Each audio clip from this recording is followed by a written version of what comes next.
Welcome to Into the Woods. I'm your host Dermot, and for the next hour or so, we'll be talking about all things Collingwood. If you want to join in the conversation, be sure to follow our socials. You can find us on X at Into the Woods Pod and on Instagram at Into the Woods Pod 10. As always, I'm joined by Michael. How are you, Mick? Good, thank you. I'm glad that you're good. I'm certainly not. And I'm not even just talking about the loss yesterday, and we'll get into that in hot topics, but as the people on YouTube can see, Oh, you're um, not going to have a whinge about this, I am going please, to have a Dermot. whinge about this. Jeez, he's been going on for an hour today, yesterday. I've been, so we've been forced into this little, Oh, please. This, this, this is- this, little basement, I'm going to this call is it. not a good idea, This Dermot. hot, This, sweaty, this will have, inappropriate for podcasting this may have basement. repercussions, so be very careful It what you is, do. so we've got two regular places where we normally do the podcast. Neither are available for today. One I won't even bother getting into. The other one, which is at my house, is being used by my housemate because he's working from home, No, even though it's a public holiday people, here in people, Tasmania. people don't care about this. And yeah, well, maybe the YouTubers will care because this looks like it's Oh, literally being yeah. done in grandma's basement. What's wrong with Grandma's basement? It's not grandma's basement, but it That, looks that, like it's grandma's basement. that's where I keep her corpse. It's It's very hot and it's very sweaty, and I'm already in a bad mood. It took us over an hour to set up this little shitty setup, as you can see, because it's not appropriate for podcasting, but it'll be the only time, 100% the only time we're ever here. And I'm already in a bad bloody mood because of the loss yesterday. And yesterday, that is the exact reason why we don't do the live reaction show anymore, because I couldn't think of anything worse than doing a podcast straight after yesterday's debacle at the bloody Sydney showgrounds in front of 3,000 people for shitty little Oh, look. opening round. But Yeah, look, I wouldn't worry too much about it. It's no, I are we would. going to go into the game now, or we're still going to talk All about right. No, the amenities here, you're right. All right. the lack of amenities? Let's get into all the hot topics. All right. So sorry about my rant. I You, think I said on the last podcast. you can We, edit it out if you're that sorry. Why don't we just No, I'm edit not it that out? sorry. I said in the last podcast that we've been too happy, too nice this preseason. We've had what, 7 episodes in the preseason, and everything's been great. Well, And this is what our podcast is normally like. It's There's a little bit of this anger is behind it. this is what Dermot's mental illness is normally like, outside of a controlled environment. This is what Mm. it's normally like. All But right, it is very warm in here, I've got to it is. say. I'm literally sweating, Michael. This Yeah. is awful. Well, Dermot's making me wear this shirt. I wanted to go topless. Literally, he was literally sitting here without a top on, and I said It's no. Like very warm. I It's, said, we would have scared away 50%, probably more than 50% of our viewers. But uh, anyway, but you would have got an extra 10 or 15% of weirdos just intrigued by it. you have really weird shaped nipples as well. I didn't want to say anything before, but they're a bit Okay. gross. Thank you for holding out before, but to announce it in a public forum now. I appreciate your yeah, I All appreciate right. that. Very good. Let's talk about yesterday. All right. We're recording Well, this Monday afternoon. It's about 1:30. Should have been 12:30, but it took us an hour to okay, set let's up. get over it. Let's get over it. Okay. All right. Can I brief thoughts about the game? You go for I it. know you're going to rant. Yes, that's why I'll let you go first I before I bring get. a voice of reason. Go on. Oh, I you're would, the voice of reason, are you? yes, yeah. I wouldn't worry too much about this game. I think we played a team who I consider to have been the best team in it last year. They should have won the premiership, as I said last week. They left it on the table. Last week they should have won the premiership. No, I said last week they should have won the Oh, right, sorry, premiership. my bad. They left it on the table. They'll be spewing about that for all of eternity. I've tipped them for the premiership again this year, so they're a very good side at their home ground. We played atrociously. Hmm. I think we're going to look back at the end of this year and say that was our worst game for the year. Oh, I Reason hope why- you're right. just the ball use was atrocious, Shocking. both in field kicking and kicking for goal. Again, I said last week, I think we've wasted our good You did kicking say we kicked on a 20 practice goals game. straight last week because it was 20 goals won at one point, but it was a rush behind. So it was Okay. essentially 20 goals straight against Richmond in a Yeah. preseason match. And what was it? Like we in the third quarter yesterday, we absolutely dominated. Inside 50s, we were all over them. And what was the result? 0 goals, seven, I think it was in that time. Then they went down. with about 5 minutes left, and then that Yeah, Darcy Jones kicks that yeah, goal, exactly. and that killed us. That was the end of Yeah, the game there. Like, yeah, yeah. the bad kicking is bad football. But I've been watching Kevin Bartlett's son, Rhett Bartlett. He's a footy historian, and probably people have seen. He's been releasing a lot of videos in the last couple of weeks of 70s and 80s He's been doing it for games. years. He has, but he's actually come across a bigger trove just recently. Okay. So I've watched a few Collingwood games from the 80s, and our ball use yesterday, like Reef McGuinness, Perryman on occasions, their hacked kicks when they had time and space, Mm. they're just chucking the ball onto the boot, and they look like freaking Billy Picken back in 1983 with his 30-meter torpedoes straight to the opposition. Like that's I'm not even joking. That's how bad the ball use looked. Can I It interrupt looked for a like our second? standard 40 years ago. Can I interrupt Yeah, for one sure. second? Just go completely off topic. I'm doing a Michael at the moment. So you talk about Billy Picken and his 30-meter torps Yeah. that went to the opposition. You claim that he's one of your all-time favorite players. Oh Am I yeah, right? Yeah, great great player. player. Great Then player. why is it that you constantly make fun of another former Magpie, Shane O'Brien, for his 20-meter torps, and you just despised him as a footballer? What's the Yeah, difference? but because he had nothing to counterbalance that. He had He was a no tough player. he had no pros to counterbalance the cons. I Well, would say. not to the same degree as Picken. Picken was a great finals player because in those days people it was just basically hack the ball forward, and Mm, because of his great aerial ability, he used to take advantage of that and just pluck him out of the 100%. sky. These days with the yeah, so different No, no, ball it just game. crossed my mind when you said that. But There you O'Brien's in the go. news at the But moment as well. He's just joined the Pies again as a new, oh yes, yeah, yeah. okay. I did see that. No, So he's actually highly rated. He's from Geelong. yeah, I know, I know. So anyway, go. But Sorry. anyway, like, and just not just that. So you had the ball use, general field kicking, kicking for goal. It just seemed to be a lack of pressure as well. I haven't checked the numbers. I didn't get around to checking the numbers. I should have. But You should have. Yes, what, it is our job as have you got the podcasters. tackling there? Because I reckon the tackling, No, I'd be if very you babble on, surprised. I'll be able to find it. Yeah, I'd be very surprised if we had a lot of tackles, which is strange considering I have a they feeling that I did look at the they stats, had and I the think we ball a were lot. down on Um, tackles. But and double fisted punches. Darcy Moore, Double fisted punches, I don't they should be every coach in the AFL should be saying to their player, I don't want to see you double fisting a ball. If you can get both fists to it, you can mark it. we're minus 20 in tackles. 20. Yeah, we're minus 20 in How, tackles. how we 59 to 39. how we minus 20 when we get thumped? Tackles, 59 to 39. Yeah, that's what I suspected just from the eye And test. and clearances. Um, I think did we lose overall clearances? We would have been close. And keep in mind that their number one ruck was out for the last 3 quarters, and it was mm, mm, Lockie bloody Keith up against Cameron. mm. Where's clearances? Clearances, no, we'll up +4, but that's not good enough. +4 when they don't have a ruckman. Yeah. Like, oh God. I'm not even, I was kind of blaming Cameron for that yesterday. He was actually very good, Darcy Cameron. Oh I yeah, think it was the yeah, players, he the was. players He was. around him are just hopeless yesterday. Like, there's only so much he can do. So I'm not even blaming him for that. Oh, look, as I said, I think it's going to be the worst game of the year. It was in hot conditions. Players were cramping. It was just one out of the box. I think we could move forward, Oh, can we? and Well, yeah, my expectations for the years haven't changed on the basis of this one game. Well, I feel very differently to you. I'm not willing to just move forward. I'm not willing to move forward. Well, So, what are you going to do? well, so last year, the exact same thing happened. We came out in opening round, right? We came out in opening round against the exact same team at the exact same ground, and we were just as hopeless then. And at the time, we're like, no, we're the reigning premiers. We'll be okay. We've had the shorter preseason. Let's just all relax a little bit. And I don't think from memory we weren't even that upset. Even me, who's probably got some anger problems when it comes to Collingwood. I was actually kind of calm about that. And then we came out the next week and got smashed by Sydney again. Then we came out the next week and got smashed by Saint Kilda at the MCG. And all of a sudden, we were 0-3, and our season was basically over at that point. I know we kind of recovered a little bit and ended up being in the top four at one point. I think we just used too much energy to get to that stage, though. And then we dropped off at the end of the year again. This time round, it's different. We didn't play in the finals last year. We've had the longer preseason. We should have been ready. These players were not ready. Now, I was thinking somebody said on Twitter, I'm sorry, I forgot who it was, that we had an awful preparation to come in though.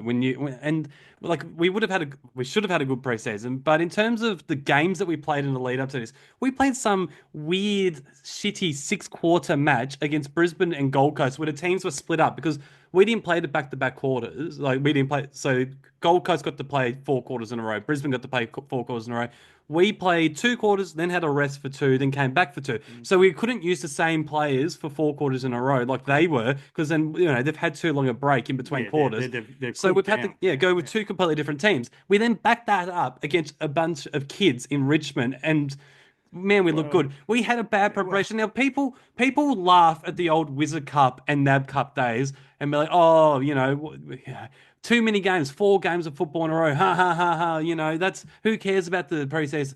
I'll tell you what, there would be no fucking cramping in the last quarter if we had those 4 NAB Cup, Wizard Cup games again, would they? They would be prepared as hell. Plus, whether you think it's right or not, a lot of the players cared back then about winning the night premiership as well. So they're going in a little bit harder than these what are basically trial matches.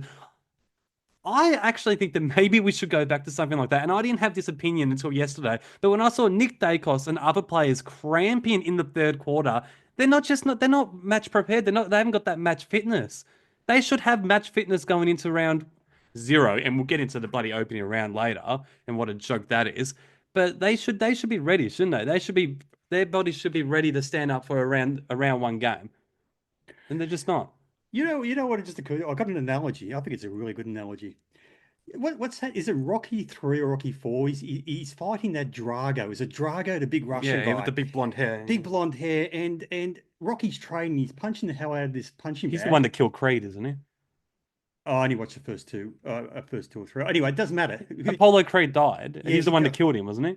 I think he did. Hmm. Yes. Anyway, so anyway, Rocky's training. He's punching the hell out of this punching bag, and you got the people looking on. And they're so impressed. And Drago's standing there, and he turns to his trainer. He says, "The punching bag doesn't punch back." That's reminded me of these practice games. All right. The All right. Richmond practice game. Everyone came out, including Jared Healy, and they said, "How sharp did the pies Yeah, look? How yeah. great did the And, pies and, look?" and we were saying that too, in fairness. No, no, I wasn't saying Well, that. I I was. was saying it's a practice game. Let's just hold our fire. Hmm. Okay. That Richmond didn't punch back. No. GWS punched back. GWS or Drago. Hmm. All right. Brilliant analogy. I'm going to write that one down. But it's true. Maybe It is. we It's need true. we need more Yeah. we need more practice games to get these guys right for round 1. But in saying that, I don't know. GWS played Carlton. Yeah, they played Carlton, and I can't remember who they played the week before that in their practice matches. They would have only had a couple of games too. They probably didn't have that shitty 6-quarter game that we did. But so they wouldn't be 100% prepared as well. So I'm not even using it as an excuse. I am for the cramping of the players, but for the way that we played, I'm not using it as an excuse because we didn't play finals. We should have come out after a big preseason breathing fire. And you go on about GWS being a great team, which they are. And I Oh, too. hold on. Please, no, you had Hold your on. No, say about GWS. Now you're about to interrupt. No. But let me interrupt because I have to set the record straight because you misquoted me. I said I fancy them as premiership favourites this year. Yeah, so But you think they're a good team? Yeah, but you said a great team. I'm not Okay. saying they're a great team like a Hawthorn back in the day Yes, was I a get great that. team, That's not my. like Geelong. I just wanted to clarify that. Yes, Okay, go ahead. I too am tipping them to make the grand final this year. Yeah, So I agree with you that they're a very, very good team. they're a very good team.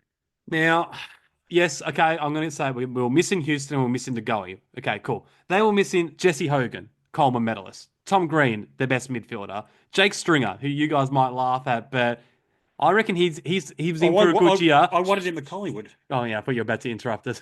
Don't worry. Jesse Hogan, Tom Green, Angry. Jake Stringer. Yeah, I'm a bit angry. And then they lost the number 1 ruckman, Kieran Briggs, for 3 quarters and had Lockie Keefe in the bloody ruck, for God's sake. And They had Riccardi dark didn't play because Riccardi didn't play because of the suspension. apparently And there were 2 more kids, Harvey Thomas and yeah. McMullen. And And apparently would have played. they would I know have because they played for a lot of the back half of last Yeah, year. yeah. So they had a lot out. They had a lot out, and they made us look second rate. Like there is no excuses for watching them play. Their defense. We've got the triple M's, right? McStay, Mindcheck, and Membry. And then watching guys like Sam Taylor just intercept everything. It was giving me flashbacks to Jeremy McGovern in 2018-19. It's like we were deliberately kicking it to him. How was he able to run off and do whatever he wants when we're meant to have these great tall forwards keeping him accountable? It just doesn't make sense. Was it the forwards' fault, or was it the way that the Well, midfielders were kicking it into? Like, I felt sorry for the forwards the way the ball was being delivered, but still the forwards shouldn't have allowed him to intercept mark that off. I think he dominated a bit more than he should have. Um, there you go. Just reminded me of your Dermot brought out his top 50 players last week on in Instagram, didn't you? yeah, go check it out. It's on Instagram. Yeah. Yeah. It's well, we'll get to it later. It's quite amusing. Rankin apparently is a better player than Sam Taylor, which I found odd. But keep on I going. think I had them about one or two spots. What's Yeah. wrong with Rankin? You don't like Rankin? Sam Taylor's probably the best backman in the league, I had him in the and top, what, 25 players or something? yeah, but he's the best backman in the league. Those guys are elite. You can get the best. Anyway, keep on going. Yeah, look, We'll get to that I later put on. Stewart and McGovern ahead of him. I'm sort of it's easy Who after who'd you put ahead of him? Tom Stewart and Jeremy and McGovern. Tom Stewart, Jeremy McGovern. Oh, Well, yeah, Jeremy McGovern had a good year. he was all Yeah. Australian centre half back last year. Anyway, we'll get But to you that. know, like We'll get you then watch one of these guys play a great game. You're like, oh, I should have put them a bit higher. But they're all those 50 that I put in there are capable of playing a game like Mm. that. So, but yeah, anyway, it was just that was hard to watch, and I can't really talk about what happened in the last quarter, because I just wasn't invested anymore. I had it on, but I was just sort of sitting back, just sort of not really concentrating because it was just so fucking deflating Mm. that's how we're going Well, to come out and start our season. And there are alarm bells ringing everywhere. Like you're not worried. I'm terrified because if we're terror. well, That's a bit over dramatic, isn't we've it? got a tough Bit we've got a terrified. tough draw to start the year, and if we don't win next week, all of a sudden we are going in against the Western Bulldogs, staring at a 0-3, That which is what we did last year, isn't it? And look what happened last year. We need to get off to a good start. We cannot be we cannot be starting the season like we did last year. And McRae comes out in his press conference and he says, "Oh, there were spurts where we were dominant, and we'll take a lot of learnings out of this." And I love Fly, but Jesus Christ, I heard him say that so many times in his press conferences last it's year. like We will take this away and we'll learn from this. You didn't learn from it all last year. I'm starting to lose faith that we're actually learning. Like, so and have I got my usual co-host or have I got Scarlett O'Hara from Gone with the Wind? You're I don't. very dramatic, Dermot. Okay, you're terrified. Okay, calm down a bit. Umpiring, Oh, which it's normally Dermot's thing. Just cut, Dermot. umpires. Okay, okay, this is normally Dermot's thing, but just two decisions which kind of puzzled me. You had in the first quarter, I think, Maynard gave away a 50-meter penalty. So the guy's taken a mark. Might have been Sam Taylor. Was it Sam Taylor? Taken one of his marks. Maynard's brought him to ground, millisecond in it, 50 meters. Yeah, okay, Is that fair. the one where Taylor kicked the goal, opening goal? I think a goal resulted, yes. So no, So, that was in the first 29 seconds of the game, and okay. It was Dan McStay and Sam Taylor Okay, kicked well, the we goal from it. probably indulge me, please. Yeah. Okay, this is a different instance Oh. because it was Maynard. So Maynard's taking this guy to ground, 50-meter penalty. Okay, fair enough. That's the way they're going to interpret it. Fair enough. Technically, probably there. But then you had, I think it was in the third quarter, um, Elliott. Elliott's taken a Oh. mark at centre half forward, driven into the ground, worse than the Maynard one. Clearly a 50-meter penalty. Would have been kicking from about 5 meters out directly in front. Goal. That was a vital time. We still had touch at that point. Not a 50, kicked it in, rebounded. I think they might have actually kicked a goal from the rebound. It's just you think to yourself, because what happened? Like they've had the four field umpires for a couple of years now, and people were saying, "Oh, isn't it great? You get all the different angles." But what they're not saying is that the fourth field umpire previously that guy wouldn't have been considered good enough to have gotten the game. Oh, So that's saying something, isn't it? so now Oh, imagine. now they're actually getting senior games because they need four instead of three. So they're giving these games to blokes previously they said weren't good enough to umpire Hmm. at that level. So And the best of the umpires are pretty bad themselves. So yeah. like, that's.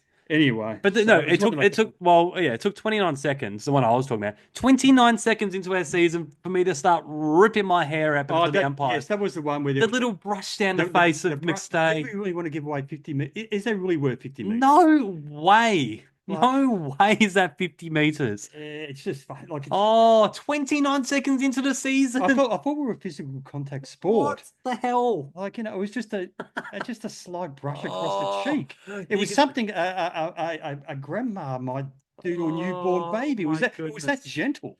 It It was was that gentle. it was appalling. Anyway, so Finn Callahan. I want to talk about Finn Callahan. Well, I spoke about Finn Callahan last year. I don't remember the circumstances, but the long and the short of it is when we buggered up in 2020 with the list management and we had to clear out all those good players and get nothing. Hello to Ned Guy, if you're Yeah, watching. thank you, Ned Guy. We were we had to trade away our first Uh, rounder, and it would have probably been Callahan. We had to give him well, up to the GWS, he and they got Callahan. Imagine Callahan in our midfield. alongside He Nick. should be a Collingwood player. Hmm. And thank you, Ned Guy. Yep. But in what I wanted to say about Callahan was how bloody good he was yesterday and how little we did about it. So we saw late last year we started trying to tag, and we're not trying because it was very successful. Sidebottom was running with the likes of Viney and Goulden, and I think there was another one as well that he did the job on. And I'm not saying that Sidebottom should have gone to Finn Callahan. He wouldn't have been able to. He's too small. No, he's too Callahan's a small. big boy. Yeah. But the whole time I was thinking, why is Perryman not going to him? A defensive-minded mid, a big mid, and was Mm. one of our only guys that looked like he was actually trying out there yesterday, Harry Perryman. Why didn't he play a defensive role on Callahan? Because I saw, like I just said before, I wasn't paying much attention in the last quarter because I was too busy sulking. But then, but then I watched Fly's press conference this morning, and he talked about how he put Perryman back in the last quarter to try and to stop the bleeding, and Mm. obviously didn't work. So he played the last quarter in defense, which I didn't notice at the time. Instead of doing that, why don't you keep him in the same role in the midfield, and put him on bloody Finn Callahan? Because we proved that we were happy to tag late last year. So why not go again? He was killing us. He was absolutely killing us. We put no work into him. Yeah, look, I don't know, other than just thinking out loud that he wants, that's not a role he's going to want Perryman to play going forward. And maybe he's thought to himself, we're losing this anyway. Tagging Callahan's not going to make a difference to the outcome of the game, whether he's right or wrong. I don't know. Mate, I want Perryman to play the role I foresee him doing for the rest of the year. Maybe that But was he it. put him I don't down know. back, and he said Yeah, after yeah, he yeah, said yeah. after the I'm game, not saying you're wrong. I'm just yeah. trying to theorize what He, the thinking may have he been. said that he didn't like him back in the last quarter. Not that he didn't like him, not the way he was playing, but he said we lost a lot in the midfield when he went back. So clearly he doesn't want him to play back. He wants him in the midfield. So he did take him out of a role to put him somewhere else where he didn't want to play him.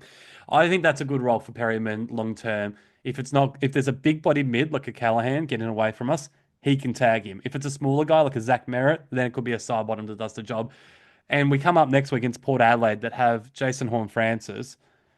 That's the kind of guy that Sidebottom wouldn't be able to go with. He could be able to go with Connor Reesy potentially, but if we wanted to tag the most dangerous midfielder, and I believe that's Jason What what Horne-Francis, then what do you why think? can't Perryman go to him Do you think is Horn Francis will be too strong for him? for Because he's Perryman or for Sidebottom? for side bottom.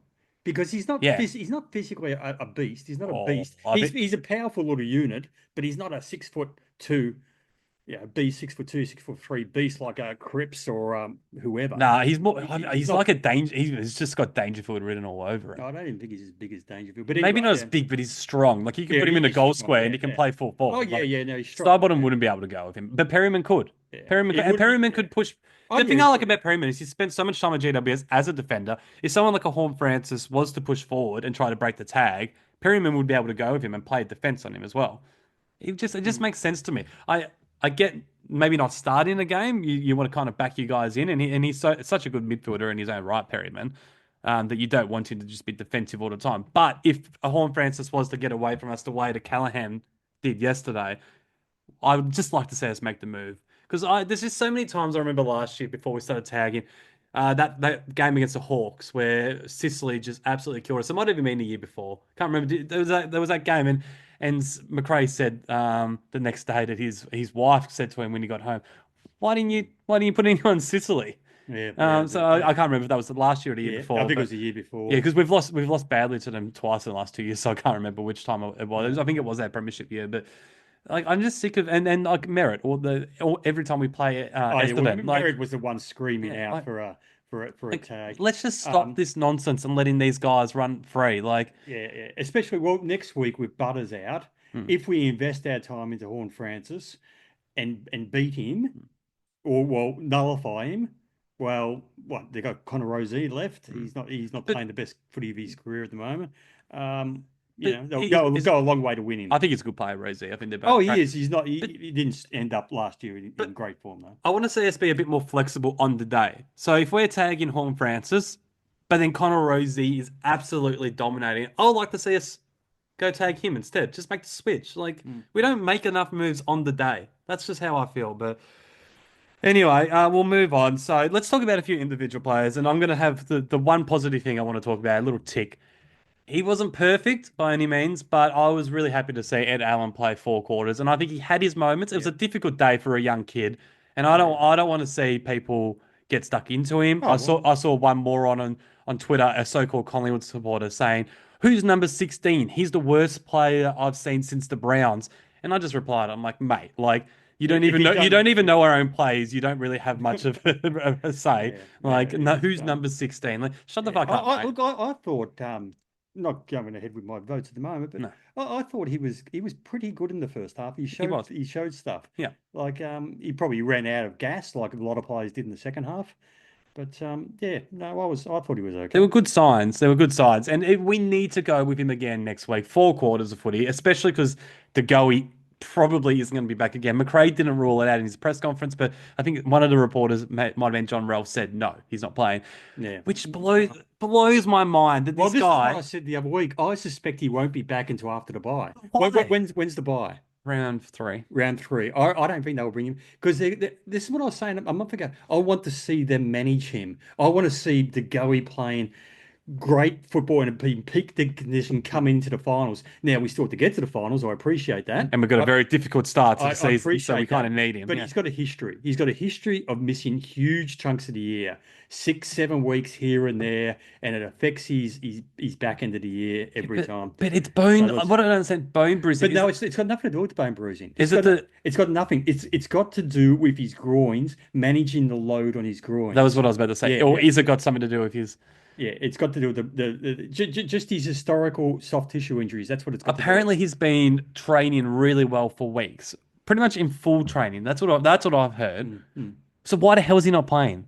Well, look, I don't know. I'm not saying they was it last year where it was just a debacle with their player? Yeah, it was with their injury management. They're going. So as good as they were in 2023 with their injury management, they were as bad last year. Now, whether that comes down to management or luck or a bit of both, I don't know. But so I'm not saying they're doing the right thing, It's but very frustrating. But yeah, anyway, regardless of if the Goey plays or not against Port, and I don't think he will, Ed Allen has to play the 4 quarters again. We need to just keep on getting it. oh, you have to get games into Best them. Yeah, 22 for the whole year, every single week. Let's make him feel comfortable. Let's get him used to the level. yeah, yeah. Well, he's the I think he guy. needs an extended run, but if he's dragging his tail halfway through the year, you're not going to Well, I guarantee guess, 22 but games. But I just want to see him, man. Someone that he needs a fair go. Yes, you're some right. another player. So that's the one little tick. Let's get negative. Let's get more negative. Let me guess. Get more negative. All right, Michael. Lockie Schultz. Like, You do you want to tell this? So I called you in the first quarter yesterday, and how did that conversation go? I was ignoring it. I was pretending to listen like I do with this podcast a lot. What did you say?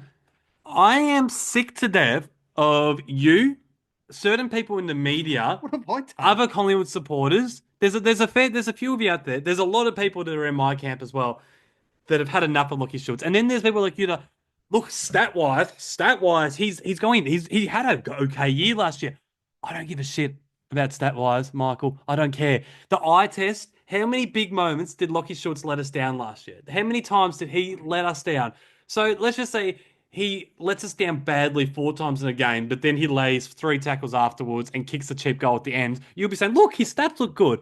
What he did in the first quarter, that set shot about 35 out directly in front, which he did not get close to, followed up by dropping a mark late, an easy, what should have just been a chest mark late in that quarter because he thought there was going to be contact when there wasn't going to be. Well, He shat himself, mate. I'm not sure if that's the reason. He shat himself. I'm not sure. Now, Lockie Schultz, I actually like Lockie Schultz. I do. Oh, obviously. No, this is why I'm getting angry with him because I saw what he could do at Fremantle. I know there's a good player there. I know he's a good player. I know. And I know he's a good player. yeah, we Like, all know he is. We've seen it. he's We've good. seen it. He's- And that's what makes it more frustrating.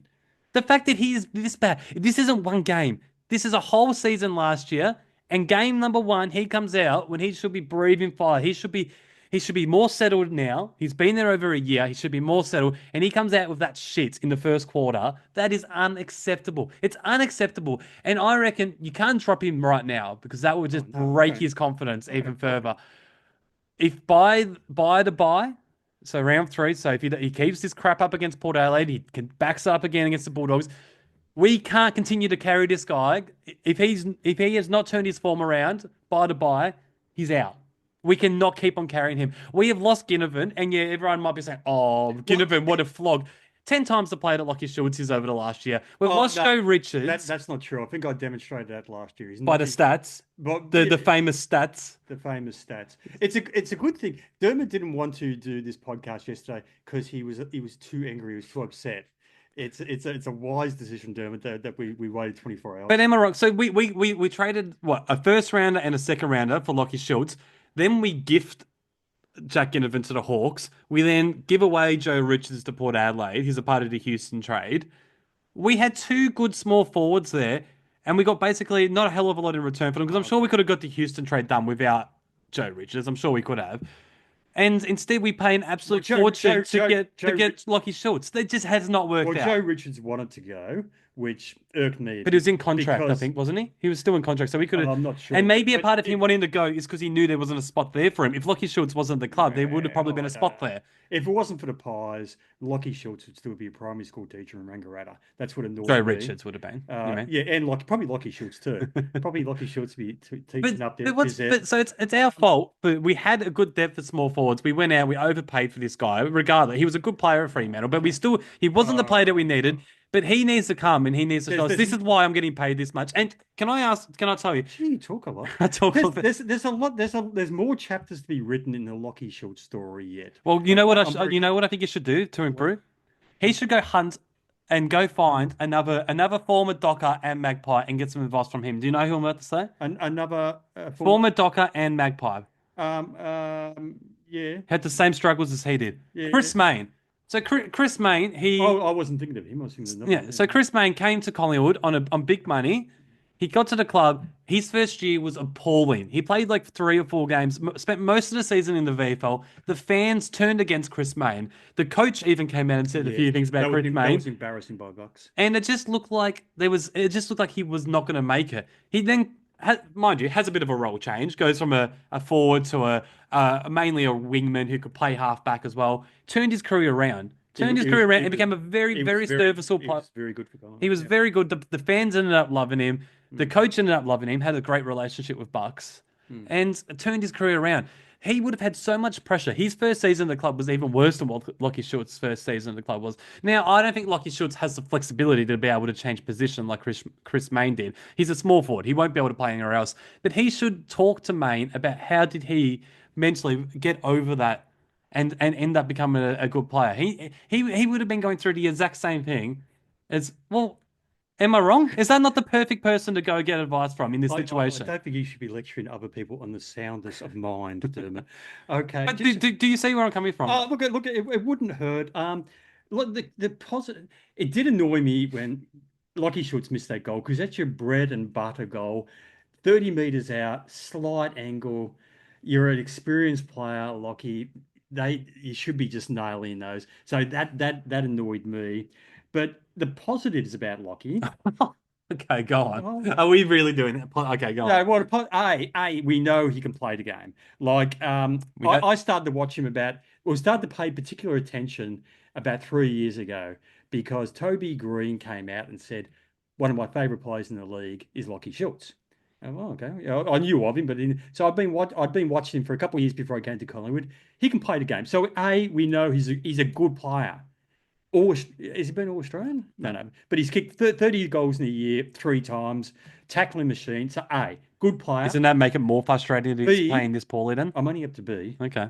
B, because you're interrupted, I forgot freaking B. B, he puts himself into positions. He puts himself into the positions. So you're noticing him making mistakes, but at least he's getting to the right spot. Yeah. I know that's not a lot to constantly fumbling, and I know it's not a lot to hang your hat on, but I think he's not a guy that you just Well, I didn't see Lockie Schultz at all that quarter. He's always in and around the ball. Sometimes I'd He's always rather him attacking. not near the ball, if Yeah, I'm going to be honest. yeah. I said it's not a lot to hang your head on, but I too am starting to get frustrated with him. That's Can I ask you, if he hasn't performed come buy time, would you be doing what I said and dropping him? well, it depends on what we've got in the reserves. If we've got somebody knocking down, yeah, of course you would. Of course you'd look at Yeah, it. well, you've said for over a year now you wouldn't, so they don't say of course you would. So I'm Well, like, well, as his biggest fan, which I think you are his biggest fan, well. you tipped him for top five in the Copeland Trophy last week. Do you want to take that back Do already? you reckon he got votes on the weekend? I don't reckon. Um, yeah, possibly. It depends on who's knocking the door. Who could be somebody knocking the door down in the reserves? Oh, you're putting me on the spot. I'm not sure, but Yeah, I'm not sure how much depth we've got in that position now. We've got a yeah, lot of halfback exactly. flankers. Yeah, exactly. But you could move the magnets around a bit. Yeah, I don't know. I I don't don't know. know. Maybe a bit premature to have this conversation, but I don't think it yeah, is. It's been over a year of this, Michael. he's got to want to get better and pretty quickly. You know who else is going to want to get better? Who's Our that? captain, Darcy Moore. Like, it wasn't his absolute worst game. I think he ended up having quite a few intercept marks. I was looking at stats afterwards, but nothing compared to what Staten Taylor was doing. Darcy Moore, 18 months ago, was on par, maybe even better than Sam Taylor. Yeah, Not even in the same conversation anymore. What I wish Darcy Moore was half as good as Sam Taylor. Like, talking about being crap for over a year. What is our inspiring captain that used to be so fantastic been doing? Like, what has happened to him? well, Like, look, I remember I know he made All Australian in 2023 Premiership year. I wasn't really overly impressed with him that year either. oh, he was pretty great I, that year. I think his previous years were his better years. I remember he used to be really attacking. He'd be the type of guy who would grab it in the back 50 Just and got just go bang down the ground, run through the center, launch ball. I don't see that anymore. When does he ever run and carry with the I ball? know, which is strange because that's the way we want to play as well. Exactly. So, He's honest. He was a great from about 2019 to 23. yeah, He was a great player for well, us. they're the Like, years I'm talking about. yeah, Yeah, like yeah. I think you're underselling his 2023 season. He was until about I think it was around 18 when we played the Blues and they beat us and Kerno kicked the bag on him. That was when his form started to drop off. But that was very late in the year. For the Yeah, majority of the yeah. 23 season, he was outstanding, outstanding. But I'm worried about him. Like Fly, he came out in on Channel 7 News a couple of days before the Giants game and said that Darcy Moore hadn't done a preseason for 2 years. He has now, so this is his first full preseason, and he said he knew that he had a below par year last year, and he's ready to come back and after a full preseason be back to his best.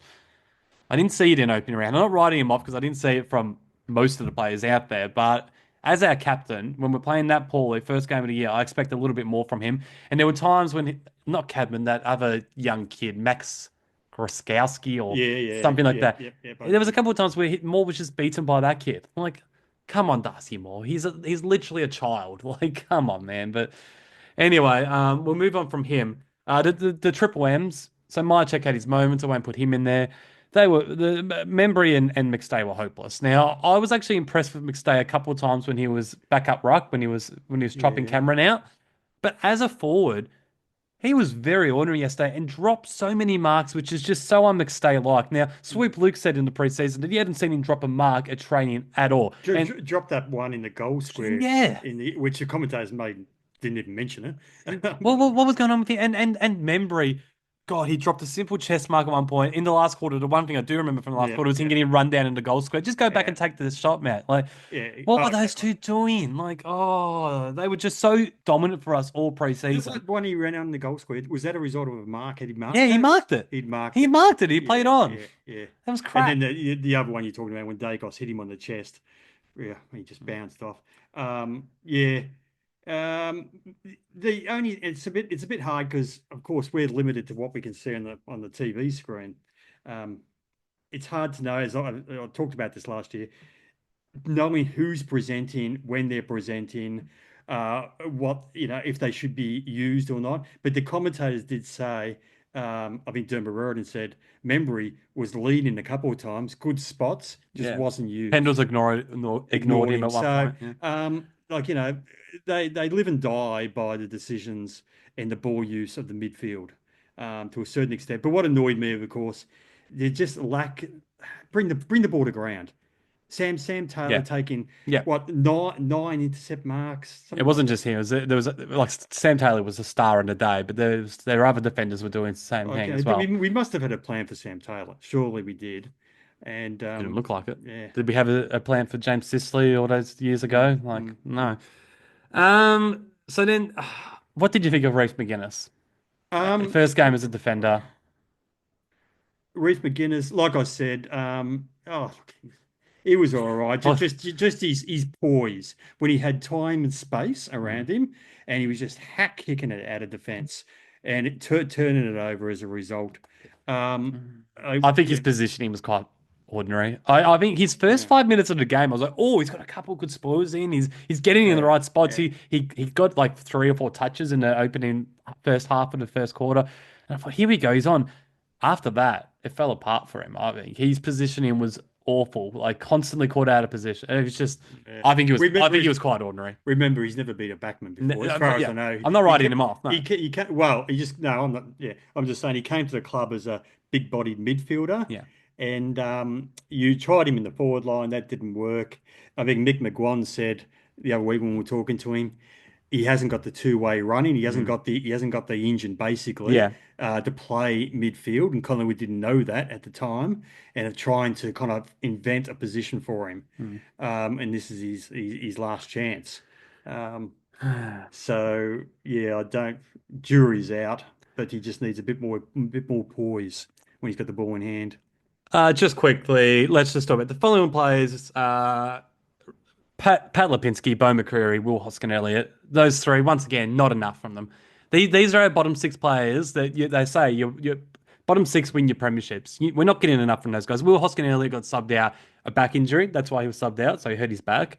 But before then, he'd had plenty of chances to kick goals. He ended up with three behinds. Like he was just spraying them. Yeah. McCreary, who everybody on this pod knows I love, 12 disposals again, no impact. Did I, yeah, a couple of clearances in the midfield that he looked good when he went in there late, but no, No. not enough, nowhere near enough, And nowhere enough. Lipinski had 4 touches to halftime, ended up with about 14 or something like that, maybe even 16 or something. So his second half was a bit better. He probably, once again, didn't pay attention in the last quarter. I think he might have racked up a bit in the last when I wasn't paying Yeah, attention. he did Game play was better. over. Okay.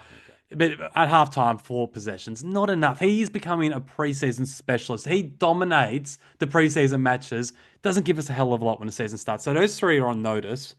Let's Sidebottom and Pendlebury. I'm not they're legends of the club, but they just looked a bit slow. Not at their best. We'll keep an eye on that. I'm not writing them off, but just keep a bit of an eye on those two. Let's talk very quickly about. Well, we'll talk about Nick Dacos and the cramping. So he's obviously tagged by Bedford in the first half, Mm. and at halftime, 17 Yeah. disposals. Like, wasn't that his absolute damaging best? But he was getting in. He was getting. I know. So there was a couple of really slick handballs to the likes of Perryman and all that. So it's kind of the opposite way that you would think. That you think about Perryman being the one to get out to Nick. They adjusted really well. I felt like there was a few times Nick got it out to Perryman. He was able to kick it inside 50. He was playing his role really nicely. Early in the third quarter, cramp, and was just not able to recover after that, which was, as I say before, if we had a proper preseason, the 4 games leading in, then that wouldn't have happened. But the way that we did not adjust, we kept on for the whole third quarter. We're just playing him in the midfield. Why didn't we play him forward?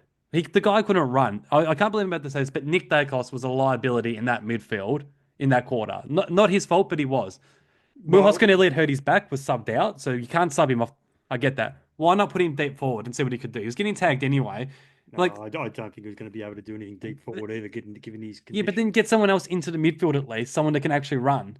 Yeah. Like that would So have been a has great chance for Bo McCreary to have a run in the midfield, maybe. yeah, we ended up having to run in the midfield, but Was that in the last quarter when I wasn't yeah, watching? yeah, Ah, yeah, okay. yeah. He did, as I said, at least one good centre clearance. Has it been confirmed as just being cramped? I Yeah, think it it was has, hasn't confirmed. it? It was Yeah, confirmed at yeah. the So press it was an, conference. Yeah. um, yeah, yeah. I'm not sure what to say about that. It was It bad. was. I was calling for him to be taken off and just kind of left off because I wasn't convinced that it was only cramp. Obviously they It were was. because I was a bit concerned about possible worsening of the Oh, injury. when he was the first time when he was laying there grabbing that leg, My heart sunk. I was almost in tears. I've already done his fucking ACL. Jeez. I think you need to get your emotions under check It with looked this. like the way he was holding his leg. It looked like he'd either snapped his ankle or done his ACL. Watching Nick Dacos like that in the shitty Sydney showgrounds for an opening round that shouldn't even exist, that would have been the biggest disaster in football history if Nick Dacos had got injured then. He's okay. He'll be there next week. But God, that was a scare. Uh, Let's um, move on to next week. well, can I say something? Oh, yep, sorry. Just the kicking for goals as well, like the snaps, like Bobby Hill. You have to eat those ones up. He had two snaps. Um, was it in the third quarter? I'm getting mixed up now. Uh, and like 25 meters out across the body shots, points. There again, they're your bread and butter goals for a small forward. Hmm. He should be just eating those up. Hmm. It's frustrating he misses those. Uh, But anyway, that's all I'll say about that. all right. So looking ahead to next week, I looked at the team and thought, what changes would I make? I'm not ready to just drop all those guys just yet. So Houston, I'm just assuming the go isn't there, so I'm not even putting him into the mix. Houston's obviously coming in. Unfortunately, Oleg did his calf. There were a couple of days before opening round, so he didn't get that chance to come in for Houston. We ended up shuffling the magnets a bit. Sidebottom kind of went behind the ball because we didn't bring in a defender. So Sidebottom went behind the ball. They shuffled the magnets around. So who does Houston come in for? But I think the obvious choice for me, assuming Will Hoskin Elliott's fit, he goes into the sub role, and Houston comes in for Ned Long, who was actually okay when he came on, Ned Long. But I, Yeah, yeah, but I think that's the obvious move. And then Sidebottom can now go back into a wing or whatever he does, and Houston can go back.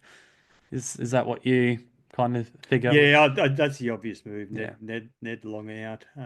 But these guys, I've got Hoskin Elliott, Lipinski, Reef, Schultz, and to a lesser extent, Sidebottom, Membry, and McCreary. Mm, Those guys are on notice. They need to lift, otherwise their spot could be up for grabs. yeah. Oh, look, I'm not sure if I'm making a bigger deal about this than it actually is, but I just didn't like McRae's comment in the press conference that it's all right, guys. We're back at the MCG next week. Mm, Like, yeah, that doesn't sit well with me. It should be anywhere, anytime. You know, yeah, it just that's what I think. It just like oh yeah, we lost that one, but it was away, and we're back at home now, and this is where we're comfortable, and this is where we win. Well, you should be. I'm not sure I like that attitude. no, I agree. All right, so here's a quote. I want to read out a quote from Xavier Ellis, former Hawthorn and West Coast player, runner-up in the Norm Smith Oh, Medal in 2008. Xavier Ellis. I Xavier Ellis. thought it might have been Walt Whitman or something like that. But It's a quote Xavier, from the Mariah's Magic podcast, which is a fantasy podcast. He's a host with Selby, the goat Selby. And it's a great quote. So this was a few days before opening round, so before yep. even matches. Oh my God, opening round is just the biggest load of shit that's ever been created. That's all you need to say. That is the best quote I've ever heard. Opening round, AFL, stop. Andrew Dillon, Laura Kane, you guys are morons. Stop with this crap. So they come out before opening round, and Dylan says it's a huge success last year. All their sellout crowds, how good was it? Blah blah blah blah blah. I saw that quote on Twitter. I then scroll down the very next post. SEM post a poll: should opening round be scrapped? There was about 2,000 people at that stage that have voted. 94% say yes, 6% no. So here he is saying that the fans love it. Listen to your fans, you moron, Andrew Dillon. Listen, we hate it. We hate it. Even before, it's not your fault that the cyclone came. I get that. It's like, but there was still only going to be 4 crappy games in Brisbane and Sydney, regardless. Everyone should get their chance to watch their team play an opening round.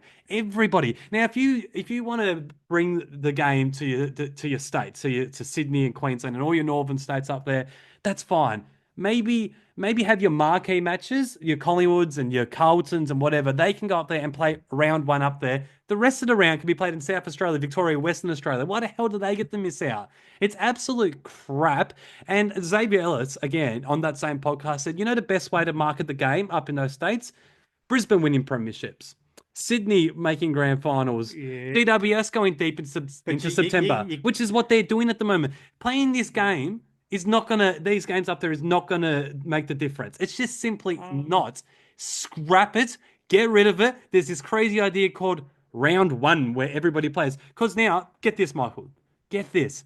So those games that have now been Oh, moved. I better write it down. So the Geelong Brisbane game got moved to round three because both teams had a bye then. Okay, I get that. That worked out all right. Got it so far. But that Essendon Gold Coast game has now been moved to the last round of the year at the end of round 24, right? So for the whole year, from now to the very last game of the year, you will not be able to actually get a clear view of what the ladder looks like.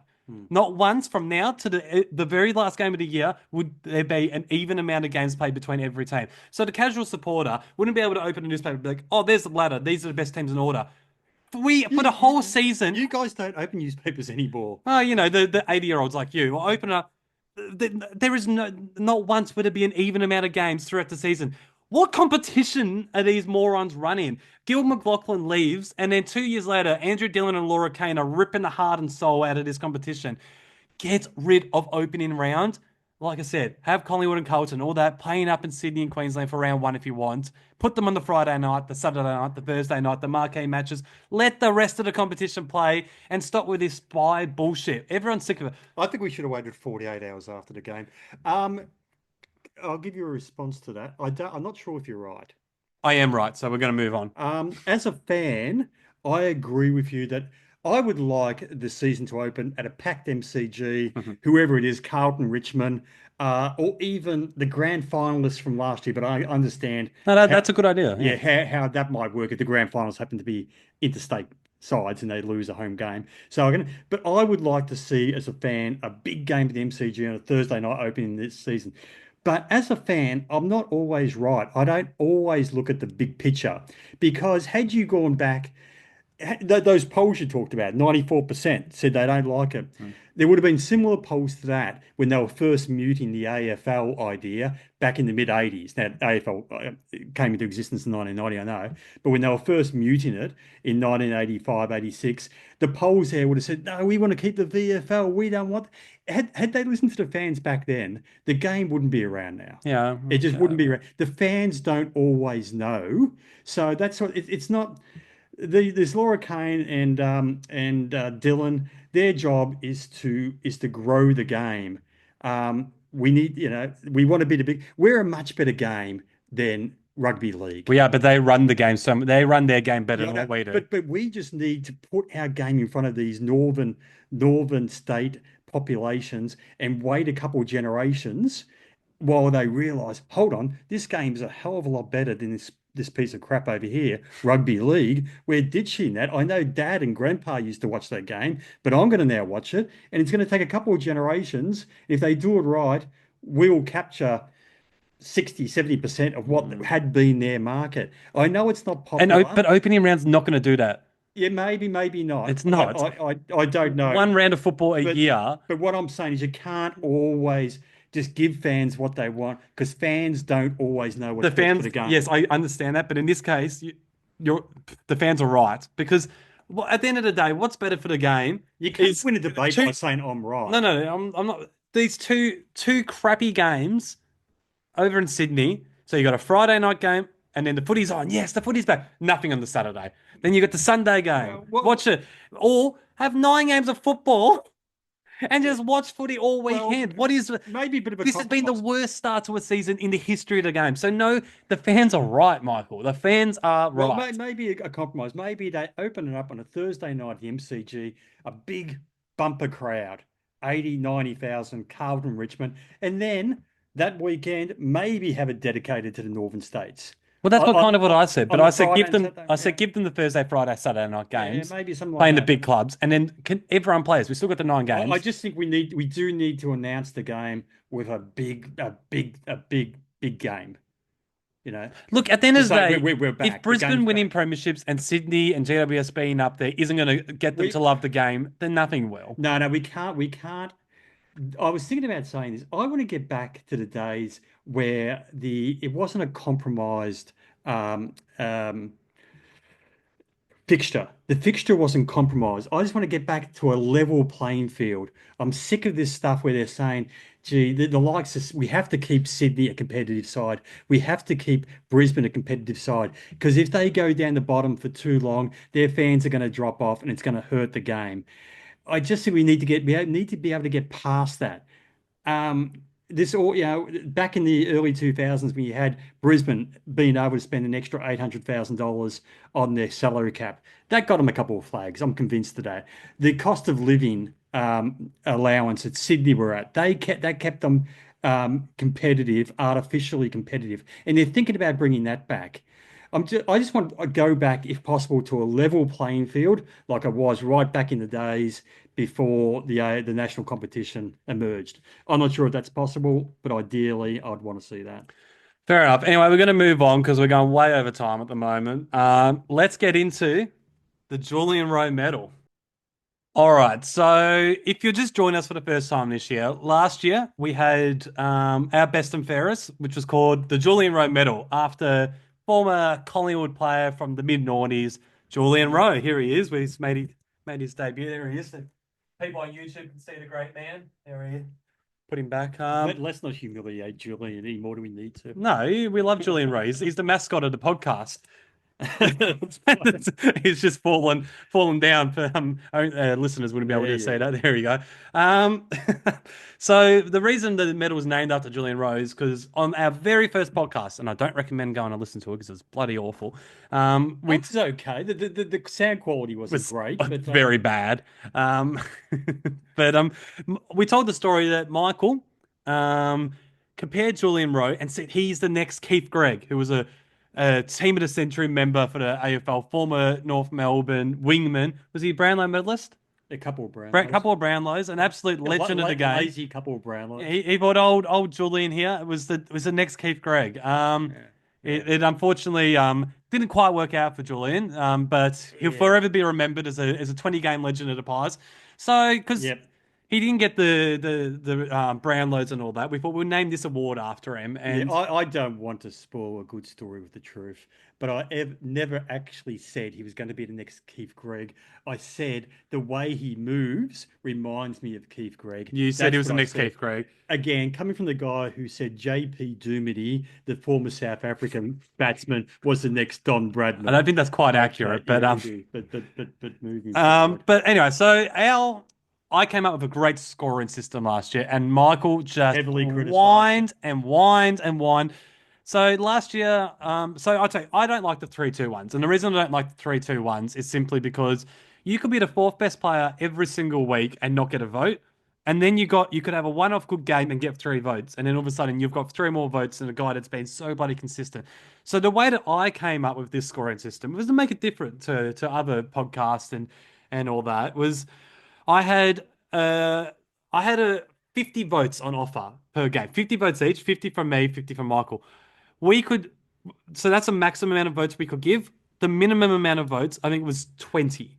No, sorry, it was 25. 25. So it was 25 to 50. It was too high to minimum. So we could give votes to as many players as we wanted, but the player could only get a maximum of 10 votes. So for example, you could give Nick Dacos 10, and then a host of players, 6 votes, and then 4 votes and 1 vote, whatever. You could pick the whole team to give votes to if you wanted. It just basically the total had to be between 25 to 50 votes with a maximum of 10 for one player.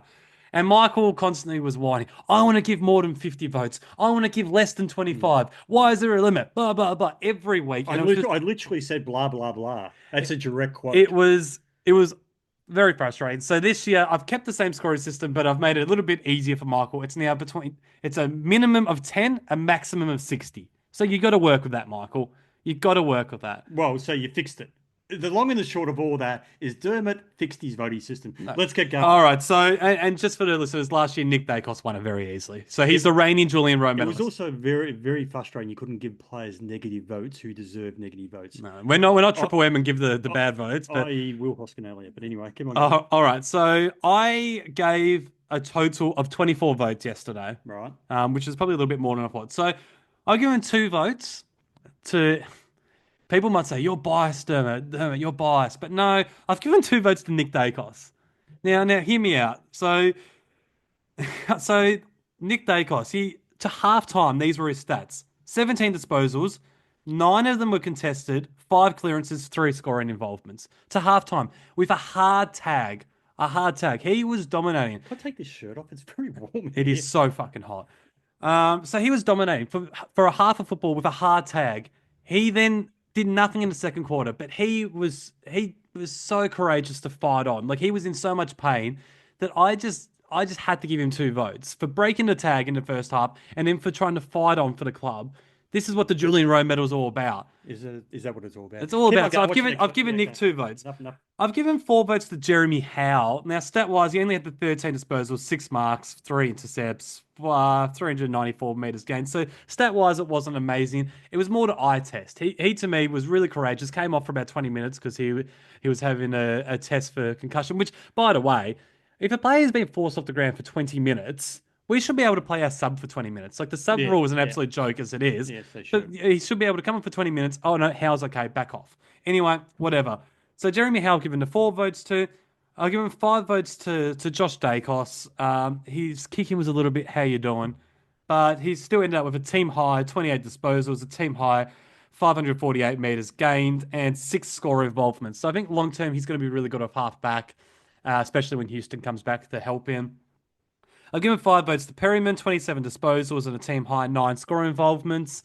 Really solid first outing for us. The stats would have looked even better if he wasn't pushed into the fence into the last quarter.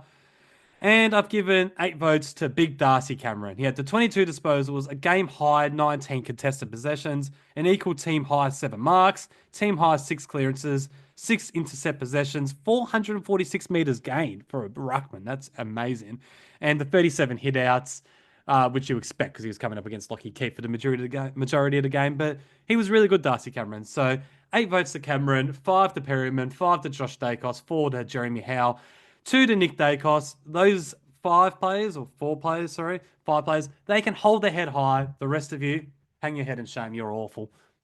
Okay, my votes.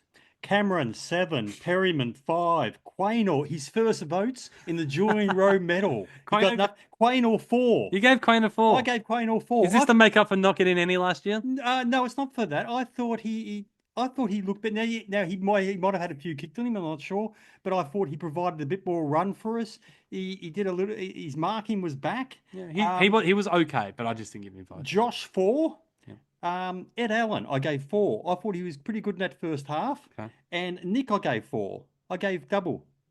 Gee, I thought you were going to criticise me for giving 2. So I 28. So that's Cameron 7, Perryman 5, Quaynor 4, Josh Dacos 4, Ed Allen 4, and Nick Dacos 4 for a total of 28 votes. So we'll put our votes together and then we'll do this every week. We used to update the listeners, the leaderboard every single week. Can't be bothered doing that. So what we're going to do is at the bye, not our next bye round 3, but our mid-season bye, we'll update them then. So that's about round 13, 14.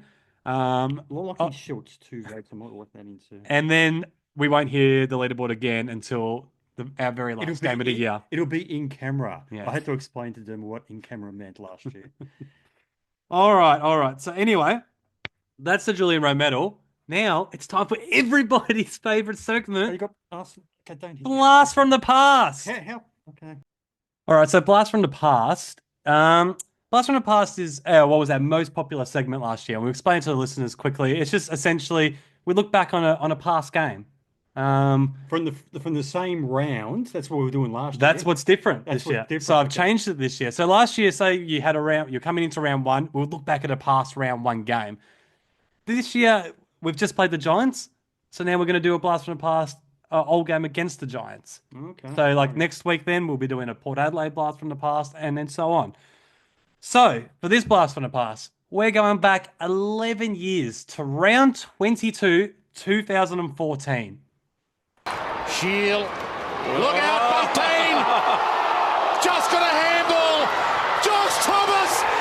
Collingwood lead for the first time today. Kelly, Dwyer. Frost with a Shepherd. If he hits a target, it might be enough. Yep. Side bottom for an 8-point margin. They've been all heart, Collingwood. Puts it back to Jesse White. Siren's about to sound. White off hands. Collingwood are back inside the 8. Last season, back from the grave. All right, so Collingwood, 11-9-75, defeated the Giants, 9-13-67. Pies by 8 points in front of 11,000 people at the Sydney Showgrounds, my favourite ground. The leading disposal winners, this is a fun game to talk about. The leading disposal winners, listen to some of these names. 29 to Josh Thomas. Pendles had his 28. Tim Broomhead, 23.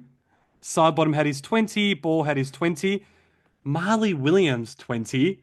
And Jared Blair, 20.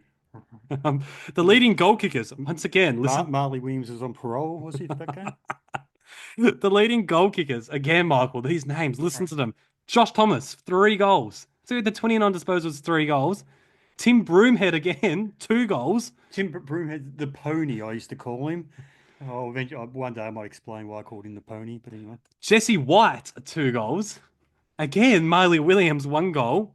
Again, Jared Blair, 1 goal. Ben Sinclair, 1 goal. And Steele kicked the goal.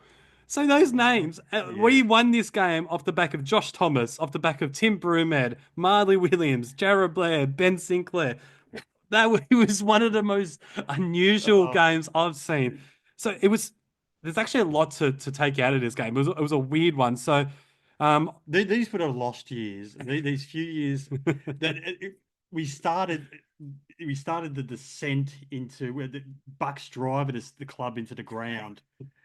We had been the youngest club. Talking about the baby Bombers, we'd been the youngest club to win a premiership for 32 years in 2010, since Hawthorn in 78, and should have been a bit of a dynasty. Should have got a couple of flags. You all know that, and so that was just in the middle of driving us into the ground. Yes, well, yeah, it's amazing that we won. That we were in a grand final in 2011, and then by 2014, these were the kind of guys that were carrying us. Jesse White. Jesse White Looked like Tarzan, played like Jane.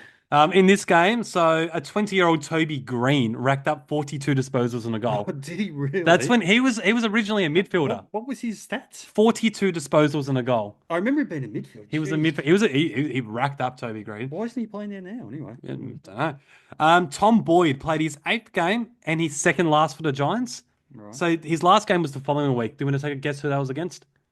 The Dogs. The Dogs. His last game for the Giants was against the Dogs.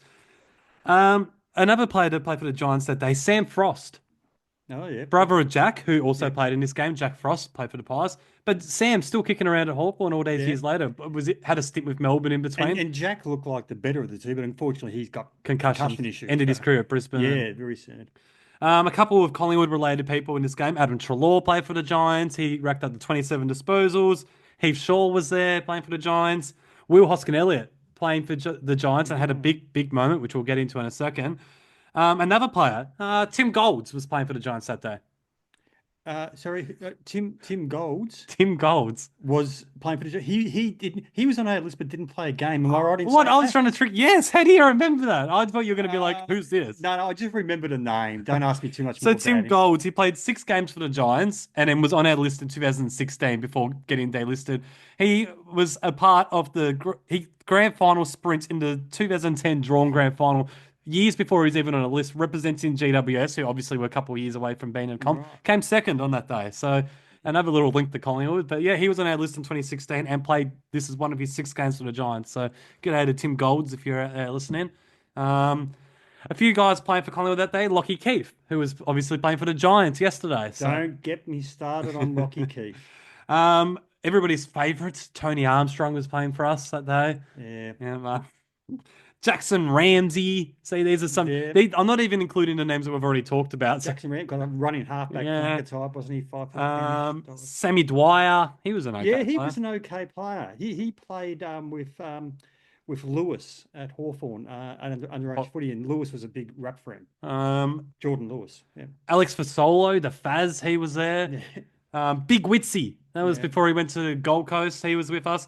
So you look at all those names along with Jack Frost. Should have kept him, but anyway. Should have kept him. Yeah, bloody hope we should have. But there was a lot of like Armstrong, Keefe, Ramsey, Dwyer, and then all those guys like bloody Josh Thomas and the likes that we're talking about. So many Marley Williams, very ordinary players. But we won this game, and it was a very impressive win. So Clinton Young, another player who was a part of this game, former Hawk, was subbed out early in the game due to injury. Swanee was then subbed out at halftime with a hamstring injury. Early in the third quarter, Brent McCaffrey went down with an ACL. So that was when he did his knee. So for basically a whole half of football, we were 3 players down. We managed to hang around for the whole game. The Giants only got to a 21-point lead. That was their game high. And then Will Hoskin-Elliott took a really good mark, kicked a really good goal in the boundary for the Giants to put them 10 points up with 9 minutes left. And we were out on our feet, obviously only having one rotation for a half a footy. We looked gone. But then with 5 minutes left in the game, Josh Thomas put us in front for the first time in the game. So that was one of his 3 goals and 20 on disposals. The best game of his career, without a doubt, Josh Thomas. Kicked that goal, put us up for the first time with 5 minutes left, and then with a minute 20, side bottom kicked the sealer, and we were able to get up by 8 points. It was an inspiring victory, really. Complete opposite to what we saw yesterday. They played a team with such little talent in it, with basically one rotation for a half, were able to play with that amount of heart and get us over the line. I wish the players yesterday were able to play even close to that, because the names that we've got that played yesterday so much better than this Collingwood team. You wish the players yesterday played like Jesse White. Well, Jesse White played better than he kicked 2 goals. How many did bloody Membry and McStay kick yesterday? Yeah.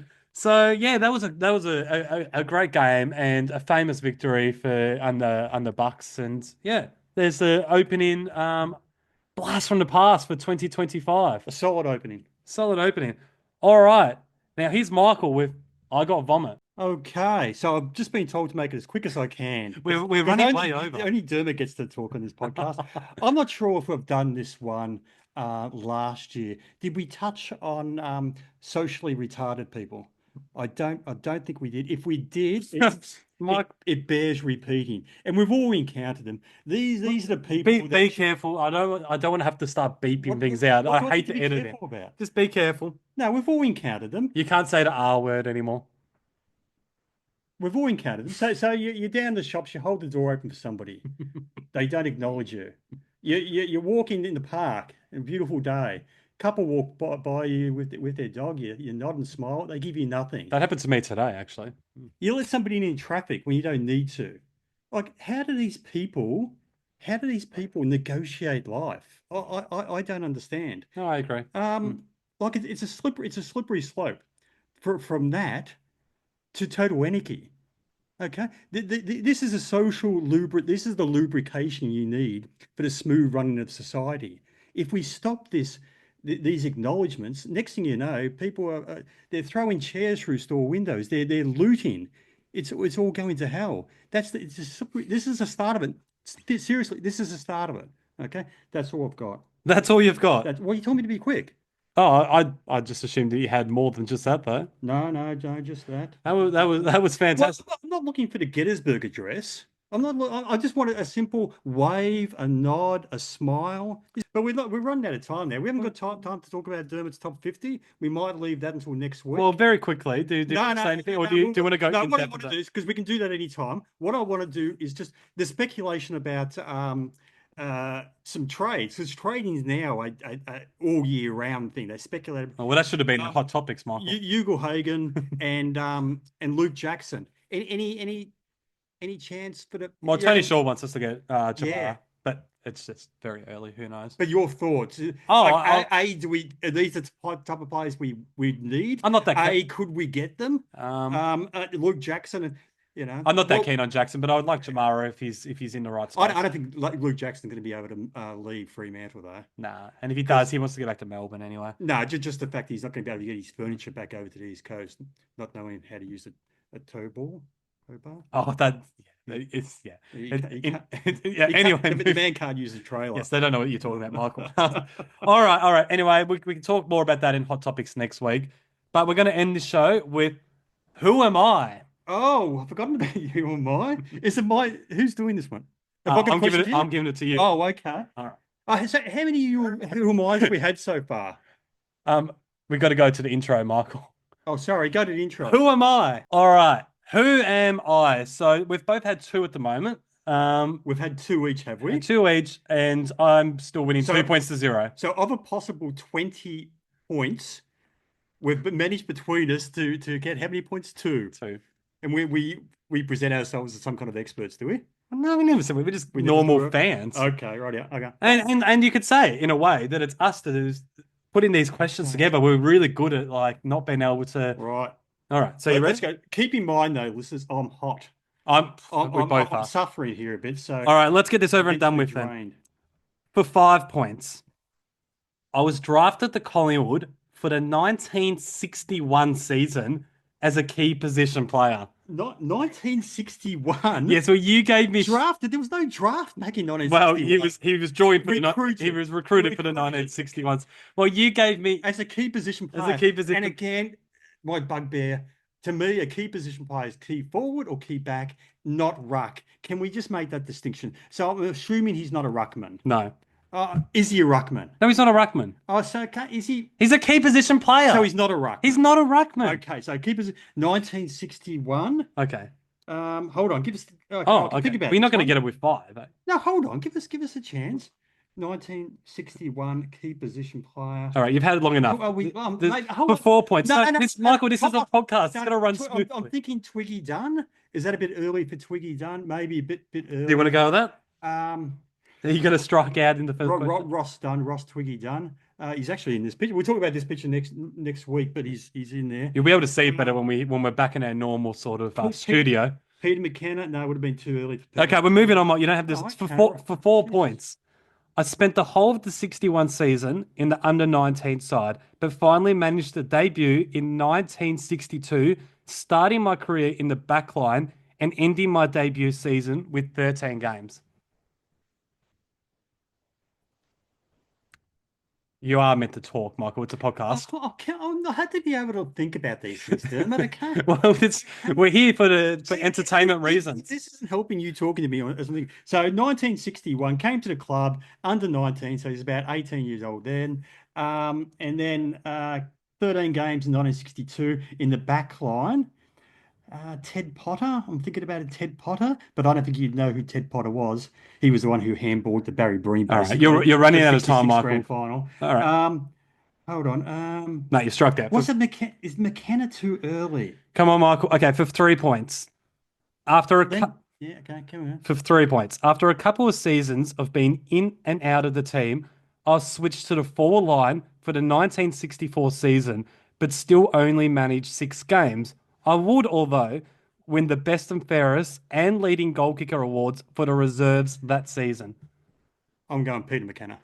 Are you going to stick with that?